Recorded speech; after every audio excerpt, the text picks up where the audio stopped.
Congratulations, John Mark. Dalawa pa lang yung pagpapako. Anong pangalan? Alea George. Alea George. Iisip si John Mark.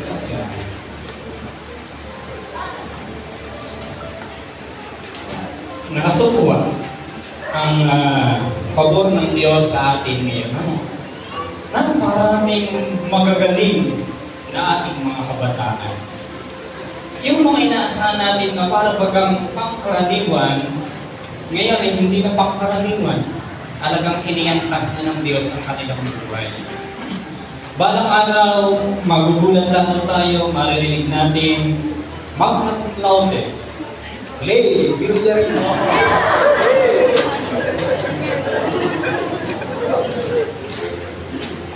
Or cum laude. Maging kami ay nagulat sapagkat hindi ko akalain na si Aser din ay magkakaroon ng honor. Wow, nadali kami ng aming mga anak.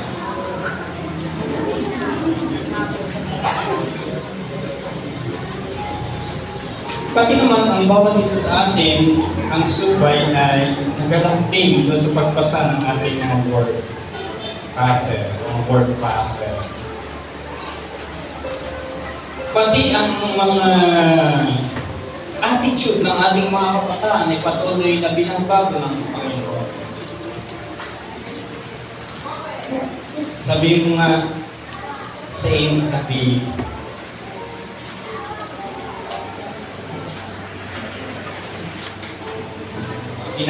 pinaantas ng Panginoon, ang kalalagayan ng bawat isa sa atin. Purihin natin ang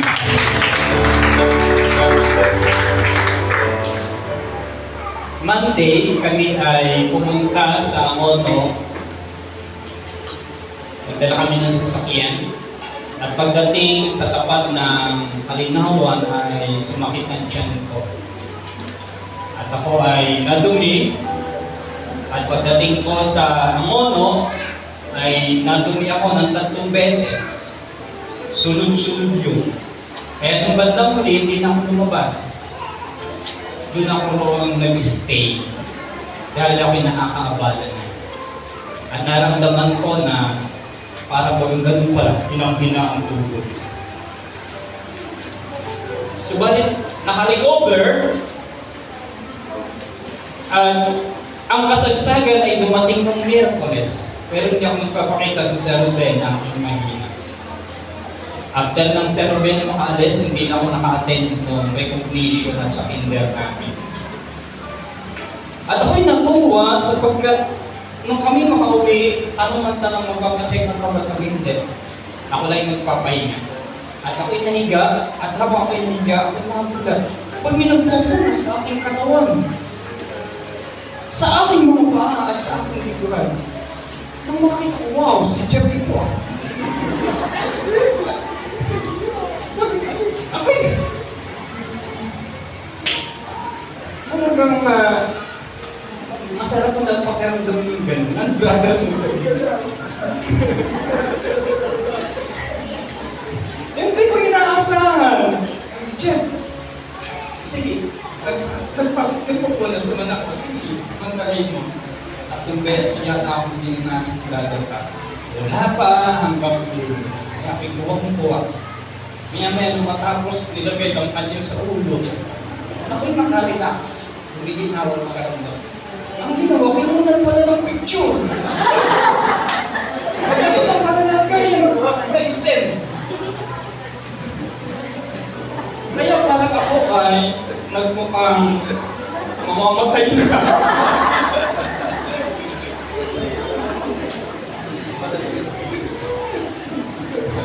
Sabi ko, kung ito ba pala ng kay Jeff? At kung nagulat ako ngayon kay Jeff, ay mo ako mag-backgrade sa amin chat group, yung lahat pala mo ginagawa ay may command. May nag-uutos pala. O nasan mo? Ako na ganito. Naku. Nawala sa kaisipan ko yung naiisip ko. Kaya ako'y nagpapasalamat sa Panginoon sa ating mga kabataan sapagkat tunay na ang pabor ng Diyos ay ating nararanasan. Ngayon ay ang mga hindi qualified na magka-honor, nagiging qualified. Ang hindi mga qualified na maging cum laude, nagiging cum laude. Kakaiba. At iyan ay dahil sa ating pagsunod sa Panginoon. Isang beses ako'y mayroong katanungan sa ating kaisipan. Sabi ko, Panginoon, what is the difference between soul and spirit? Ano ba yung pagkakaiba nitong dalawang ito? Paano namin na-identify ito? At maraming taon, habang taon ako yun, marami ako natin. Pero hindi mo kumuhaan. Ano yung spirit? At lagi kong binabalikan yung paglikha ng Panginoon sa tao. At ang tao, habang siya ay mahugisan at humihingan ng butas ng ilong, at ang sabi ron at ang tao ay naging kaluluwang may buhay. Sabi ko, nasa yung spirit doon? At habang ako ay nagtatanong sa Panginoon na ikinig ng kung ano aking nakuha. Na ang kaluluwa ng tao, ito yung pinakang humanity, ito yung human being. Ito yung naunawahan natin na ito yung mayroong 5 senses. Yun ang body. Yung emotion. Yun ang spirit. Yung mind. At yung will. Yun naman ang kaluluwa. At ang sabi sa banal na kasulatan, share ko lang sa inyo ng mabilisan.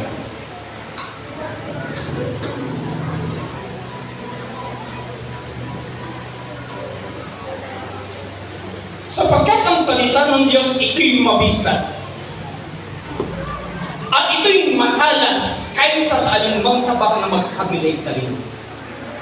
At ito'y tumataro, umaabot, hanggang sa paghiwalay ng inyong mga kasukasuan at ng inyong mga buto. Hanggang sa paghiwalay ng inyong mga kaluluwa at ng mga espiritu. At ito'y madaling kumilala ng haka ng puso ng isang tao. At nandun yung kaluluwa at ang espiritu. At ang sabi ni Mary habang siya ay binalitaan ng Panginoon tungkol sa pagiging ina ng isang dakilang lalaki, ang sabi niya, niluluwalhati ng aking kaluluwa ang Panginoon. At nakikigalak ang aking espiritu sa Panginoon. At ang sabi ko, ayun, naroon ang mga naroon. Subalit sa amin, ano yung spirit at ano yung kaluluwa? At aking naunawaan ng ating spirit, ito yung nagdi-desire. Ito yung nagnanais na ikaw ay magpuri sa Panginoon. Ito yung nagdi-desire na ikaw ay sumamba sa Panginoon. Ito yung nagdi-desire na ikaw ay magpuri, sumamba, sumayaw, manalangin sa Panginoon. At yung desire na iyon ay hindi niya kayang isagawa. Kinakailangan mayroong expressor na nagpapakayag at ang expressor niyan ay walang iba kundi yung ating kaluluwa. Kaya sa pamamagitan ng iyong emosyon, ikaw ay aawit. Sa pamamagitan ng emosyon, ikaw ay sasayaw.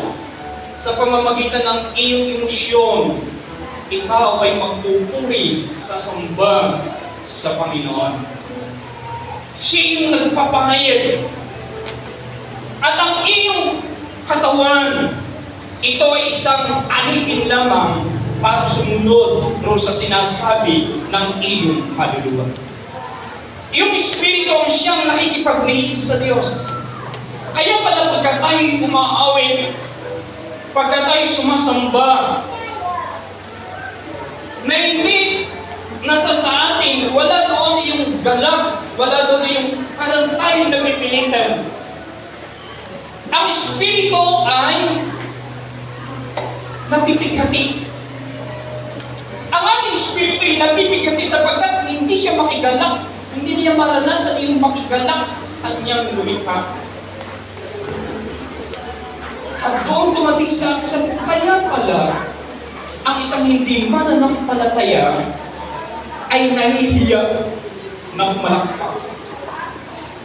At ang lahat ng ating pinagkagagawa, kapag kanilang nakikita, ito yung kanilang sinasabi. Hindi, parang sila'y hindi makakaliwan sa kanila.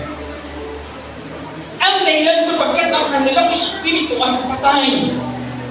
Walang nagnanais sa kanyang kaloob-looban. Wala sa kanya yung pag-decide na siya makipag-ugnayan sa Diyos.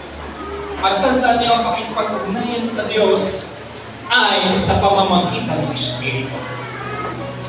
At hanggat ang iyong Espiritu ay patay, hindi kayo magkakaroon ng kagalahan sa pagsamba. Hindi kayo magkakaroon ng tunay na kasiyahan na ba kayo'y umaawit. At ang inyong katawan ay hindi susunod sa kung ano ang sinasabi ng awit. Kaya yung Espiritu ang siyang nagdi-decide.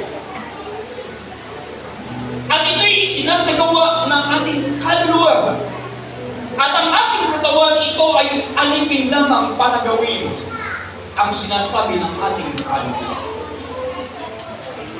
Kaya kapag ka hindi interconnected yung apat at wala sa hindi nagkakaisa yung tatlo, hindi apat, tatlo, makikita ninyo ang inyong pag-awit, ang inyong pagsayaw. Hindi ninyo madadama ang presensya ng Panginoon.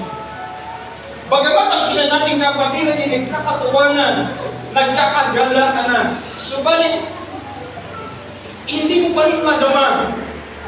That is something wrong. Your spirit, your soul, and your body is in disunity. Hindi sila nagkakaisa. Pero once nang tatlong yan ay nagkaisa at yan ay nabuo, makikita ninyo habang kayo'y umaawit ng masaya, magtataka ka, ikaw'y umiiyak. Pero masaya ang iyong inaawit. Mayroon namang pagsamba, ikaw'y natatawa at ikaw'y tuwang-tuwa sapagkat ang iyong spirit ay nakikigalak sa Panginoon. Kaya sabi ko, wow, ito pala ang aming palang soul, ito ang aming human being. Ito pala yung aming pagkatao. And my spirit, ito yung spiritual na nakikipag-ugnayan sa Diyos. Kaya sabi ko, salamat, Panginoon. Salamat sapagkat aming naunawaan, ito pala ang dahilan. At ito ang misteryo. At ito ang dahilan. Bakit napakahalaga na mabuhay ang isang espiritu ng tao? Paano ba mabubuhay ang espiritu ng tao?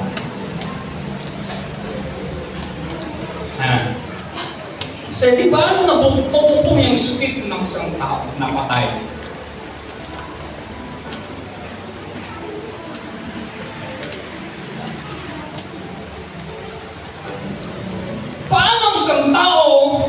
napatay ang Espiritu. At sino ang mga taong ito napatay ang Espiritu? Paano sila mabubuhay? Nang ang Panginoong Hesus ay pumili ng 12 alagad, pinahayo sila, binigyan ng kapangyarihan, at sinabi sa kanila, kayo magpagaling ng mga sakit at karamdaman. Bumuhay kayo ng mga patay. At yung salitang bumuhay kayo ng mga patay ay dalawa yun, both physical and spiritual. Hindi lamang ang mga buhay na katawan ang patay, ang pwedeng mamatay. Kahit ikaw ay buhay, subalit kayo isang patay sa harapan ng Diyos kapag ang iyong espiritu ay patay. Kaya pala sabi ko, ganun pala. Kaya pala ang isang di mananampalataya. Kahit sila ay makarinig ng mga ganito, wala sa kanila. Dito pala dumarating yung kapangyarihan na once ng isang tao ay tumanggap sa Panginoon at ma-born again, doon lamang at yun lamang ang pwedeng paraan na mabuhay ang kanyang espiritu.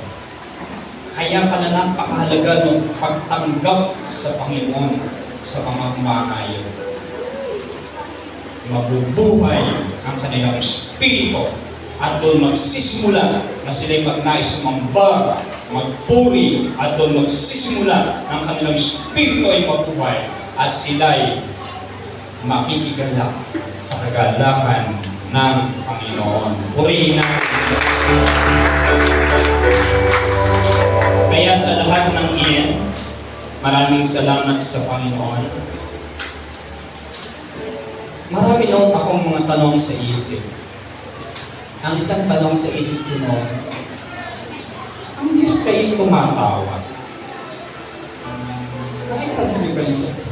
Kakapagtanong ba kayo ng gano'n? Ang Diyos kayo tumatawag.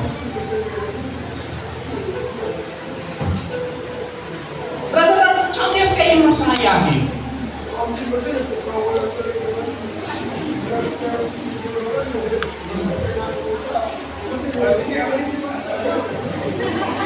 Masinira ng Panginoon kasi pag wala ka ng problema, nakikita niya sa mga tao sa mga nagkabiyakan, masaya rin siya at pagkawa rin siya.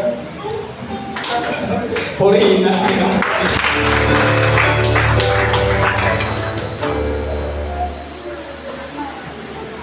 tumatawa kaya ang Panginoon. Alam natin ang Panginoon, He is a generous gift. He is a lover of our soul. He is a giver. Kaya, ang sabi niya, kung sino ang inyong sinasamba ay magiging ganun kayo. Kapag kayo sumasamba sa Diablo, ang Diablo ay laging galit. At ang gusto niya ay laging tumatay. Kaya pala sabi ko, pagka ako nakakakita sa TV o sa mga, ganito pala, pag nakikita ko yung mga leader, yung mga radical na mga Muslim, ito pala, ang kanilang isip ay pumatay at pumatay kapag sila'y nakapatay ng kanilang pang-away, ang sabi nila sila'y bayani. Ito ang kanilang Diyos. Subalit ang Diyos natin ang sabi, for He inhabits the praises of His people. At kung babasahin ninyo ang awit, lagi sinasabi, kayo magsiawit, kayo magsumigaw, kayo sumayaw sa kagalakan ng Panginoon. At kapag ang Israel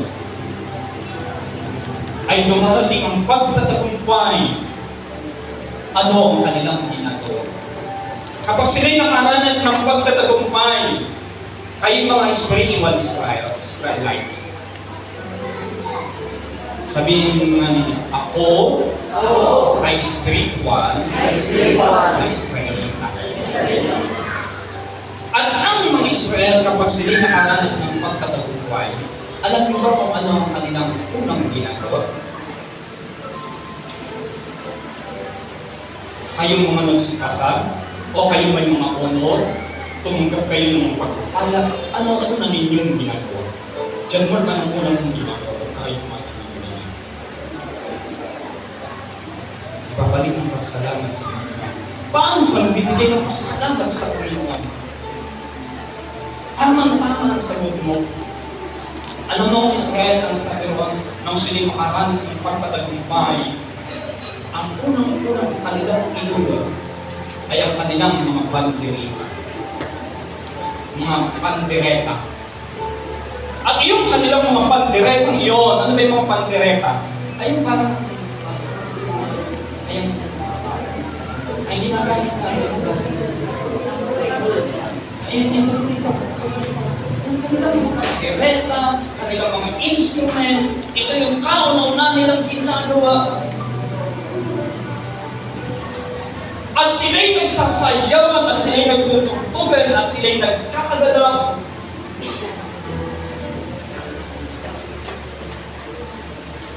At sila ay nag-aandong sa Panginoon. Kaya yun ang hindi dapat na mawawalan sa atin.